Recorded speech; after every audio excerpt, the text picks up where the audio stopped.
Hello, everyone, and welcome to the weekly report. New reports debut every Wednesday morning with all the latest driver recruiting data compiled from the previous week, including search, click, and spot rates.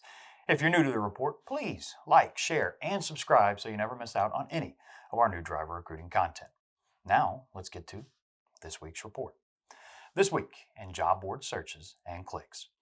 Searches increased by 9% week over week and 11% month over month, but fell 4% year over year. Clicks were up all the way around, with gains of 6% week over week, 16% month over month, and 28% year over year.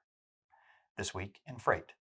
Load volume dipped by 1.5% week over week, which represents a 25% drop when compared to 2021, but that still comes in 42% higher than the 5-year average for the same week. Dry van volume increased by 4.9%, but both of the other major segments saw decreases. Refrigerated dipped by 1.1%, and flatbed saw a drop of 5.5% week over week. And while both refrigerated and flatbed volume dropped, all three major segments remain high above the 5-year average for the same week.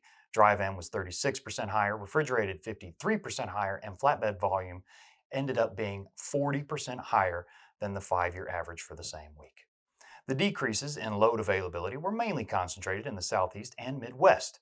The ratio of loads to trucks ticked up just a bit as truck availability decreased by 4.4% week over week. Overall spot rates fell by 7 cents per mile, but dry van and refrigerated rates remained basically flat. Flatbed, however, saw rates fall by 8.5 cents per mile week over week. And that 8.5-cent drop for flatbed is the largest drop since the April 2020 contraction, aside from 1 week in November of last year. Now, the story of the week. United States Congress targets trucking demurrage and detention fees at U.S. ports. Bill 369-42 passed the House on June 13th. This follows the passage of the bill by voice vote in the Senate of March 31st of this year. The bill directs the Federal Maritime Commission to establish rules in 2 areas. Number 1, prohibiting ocean carriers and marine terminal operators from adopting and applying unjust and unreasonable demurrage and detention fees for truckers and trucking companies. And number 2, initiating investigations of an ocean carrier's fees or charges and applying enforcement measures when appropriate. The American Trucking Association's leadership has voiced high praise for the bill.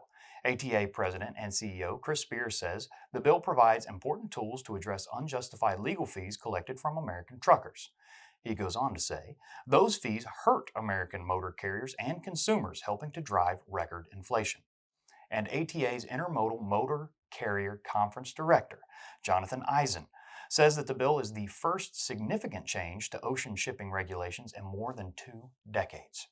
And he believes that the actions will help by increasing efficiency and reducing costs across the supply chain. And that does it for this week's report. As always, you can find a downloadable PDF version of all the information we covered in today's show. And that can be found in the description of the video on YouTube or in the main body of our page on the Randall Riley site. Thanks again for joining us, and we look forward to seeing you here again next week. Until then, have a great week, everybody. Hey guys, thanks for watching our video. We really hope that it's been useful to you, and we hope you come back for more. If you're not already a subscriber, you can do so by clicking that little thing right there so you never miss out on our content. And if you'd like to watch another video, how about this one right here, just for you?